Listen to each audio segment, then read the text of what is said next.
હવે વાત કરીએ યાત્રાધામ અંબાજીની, જ્યાં આગામી સમયમાં ગબ્બર પર્વત પર દર્શન બંધ રહેશે।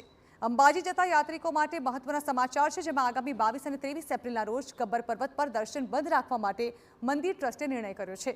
મહત્વનું છે કે ગબ્બર પર્વત પર અને રોપવેના ટાવર પાસે મોટા મધપુડામાંથી મધમાખી ઉડવાના બનાવ સામે આવ્યા છે, જેને પગલે યાત્રાળુઓ પર મધમાખીના હુમલાની ભીતિ રહે છે। ત્યારે યાત્રાધામ અંબાજીમાં લાખો શ્રદ્ધાળુઓની સુરક્ષાને પ્રાથમિકતા આપીને આ નિર્ણય લેવાયો છે। 22 અને 23 એપ્રિલે ગબ્બર પર આરાસુરીમાં અંબાના દર્શન અને રોપવે સેવા સંપૂર્ણપણે બંધ રહેશે।